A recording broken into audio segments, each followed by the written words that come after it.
Hello and welcome to a new show. I'm Chris Mata. Jerry Aquino is in New York right now filming a television show, and she'll be back next week. Honestly, she's usually the filter for the show, so let's see how much damage I can do. Also, I'd like to thank this week's sponsor, BuyTexasBaby.com.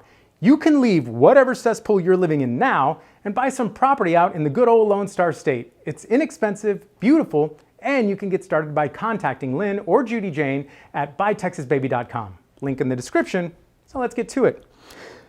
A fashion model from Myanmar who feared being arrested by her country's military government has flown to Canada where she was granted asylum. Thank God. America was so inspired by that story that they immediately changed the plaque on the Statue of Liberty from "Give me your tired, your poor, your huddled masses" to "Roll through if you're a 10. Really, we'll take anybody with a fine ass. For real. But Dunkadunk goes a long way. Florida's having a tough time. Thoughts and prayers going out to them, obviously, because I hear those are just as good as water and electricity. Water, electricity, thoughts, prayers, same thing. Hurricane Ian blasted into Florida as a Category 4, but weakened to a tropical storm after making landfall because turns out being in Florida even depresses natural disasters. Yeah, in a related story, migrants aren't going to Florida right now. Yeah, so don't worry, Ron DeSantis. In faux pas news, on Wednesday, President Joe Biden asked, "Where's Jackie?" at a public meeting. He was calling on Republican Congressperson Jackie Walorski, who died almost 2 months ago. Now, in Jackie's defense, she's not the only congressperson not returning his calls these days. No, he's not. He's not very popular. He's barely more popular than the last guy. And all right, fellas, adjust your dating app settings to Cougar because Georgia Representative Marjorie Taylor Greene is back on the market. Is that an actual setting? Cougar setting? Yeah. Anyway, her husband filed for divorce, citing that the marriage is irretrievably broken. Now that means the marriage can't be fixed. It also means she'll have more time on her hands. This country's in trouble. I hope enough gym bros and January 6ers swipe right to keep her busy. And finally, South Korea's military says North Korea has fired at least one unidentified ballistic missile toward its eastern sea. It was easy for South Korea to identify the missile as belonging to North Korea because of its distinctive haircut. That's the monologue. Stick around for more show. Welcome back to a new show. I'm Chris Mata, and I accept you for who you are. A couple of weeks ago, we covered the Greenland section of The Divider, a new book about real things Donald Trump did while in office. Well, things got even crazier when former Marine Corps General John Kelly was brought on as Chief of Staff to wrangle in Donald Trump's behavior. We'll cover all that and more in this week's The Stand-In. As Trump's White House got more and more chaotic, former Marine General John Kelly was brought in, seen here looking very spry, but he struggled to impose order on Trump and his underlings. So he bought a book, and the book was called The Dangerous Case of Donald Trump. And in this book, 27 psychiatrists and mental health experts detailed just how unfit Trump was for the job of president. And this is Kelly after about 2 weeks.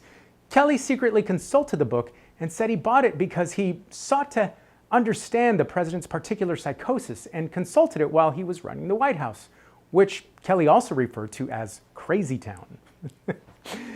He also said that the book was a helpful guide to a president he came to consider a pathological liar whose inflated ego was, in fact, the sign of a deeply insecure person. And other people in the Trump administration were quoted as saying, "I think there's something wrong with Trump. He doesn't listen to anybody, and he feels like he shouldn't." I feel like this is how they would do it. "He just doesn't care what other people say and think. I've never seen anything like it." Which, what? What, they've never been to a Kanye West concert or met Kanye? I mean, look at him. He's nothing but ego and insecurity. Come on. Here are other books John Kelly could have bought to better understand Trump. He could have bought Don Quixote, a book about a crazy man who actually spends his time attacking windmills because they do cause cancer. He could have bought Lolita, a book about a depraved older man who barges in on younger girls when they're changing. Just remember, you can grab them by them.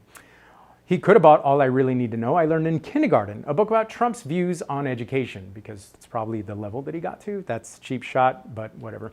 Other things of note, during the Black Lives Matter protests, Trump was mad that our Army generals, U.S. Army generals, weren't willing to shoot the protesters. He was like, "Can't you even shoot them in the leg?" And he told John Kelly that he wished his generals were as loyal as German generals. And then Kelly asked him who he was referring to, and Trump said, "Hitler's generals." Kelly then pointed out that Adolf Hitler's generals tried to kill him 3 times, which Trump didn't even believe. 3 times, and no one has tried to kill Trump? You can't find good help these days. No one wants to work. I'm not condoning it, not condoning it.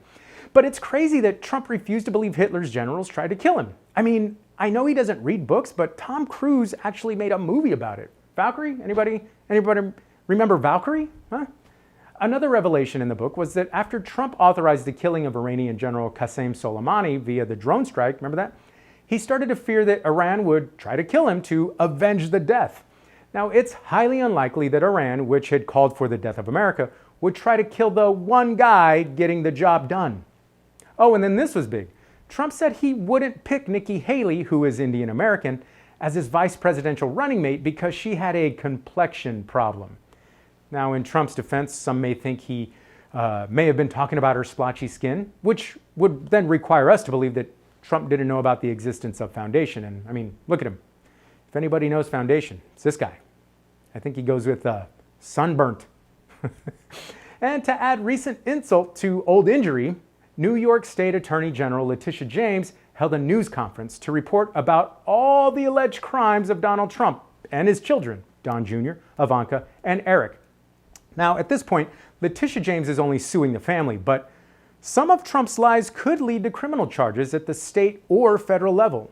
And it's possible that when everything is said and done, I mean, Donald Trump could start to value his daughter, Tiffany Trump, as the only one of his adult children that can put money on his prison account, or cigarettes, or loaves of bread. We've all seen Goodfellas, right? I mean, get her to bring them.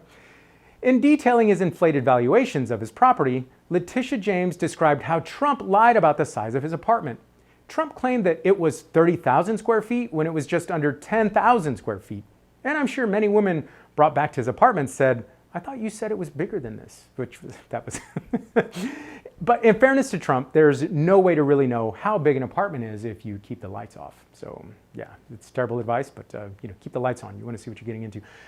Trump valued Mar-a-Lago at $739 million and said it could be sold and divided up for residential use when he had specifically signed deeds that explicitly prevented that from happening. Mar-a-Lago took in no more than $25 million a year and had an actual value of about $75 million, which is about a tenth less than Trump's claimed value. And in another property, Trump valued 12 rent-stabilized apartments at $50 million when, because of their rent stabilization, an outside appraiser had valued them at only $750,000. Now, I guess whether you readjust Trump's worth by dividing by 10 or you reevaluate your own worth by multiplying by 10, we're all 10 times closer to Trump's wealth, and we haven't done a damn thing. No one wants to work anymore.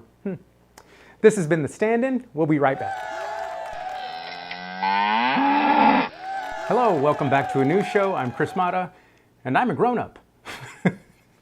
Being in the spotlight, putting yourself out there opens you up to criticism. I mean, just read our comments section. It just goes with the territory. And like Fox News anchor Martha McCallum found out after she mistakenly identified Puerto Rico as another country. I can't say I've ever done that.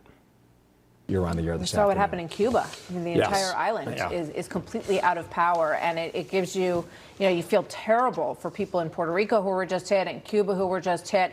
Thank God we have better infrastructure in our country. For the record, Puerto Rico is a U.S. territory and therefore part of the U.S. and has been since 1917. Thank God we have better infrastructure in our country. We've put a lot of investment into making sure that we're ready for these things. Just look at that beautiful infrastructure, or missing infrastructure.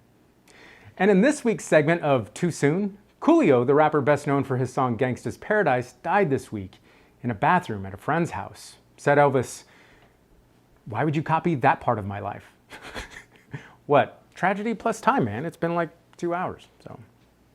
And the death certificate of Queen Elizabeth II was released, and on it, it put the cause of death, old age. You can read all about it in the medical journal, things you could have guessed all on your own. Like anyone would believe it was anything else. That lady was old. Who would believe like Queen's cause of death? Racing accident where she traveled at speeds over 150 miles an hour because she loved danger. Or cause of Queen's death, MMA fighting. She was at it again.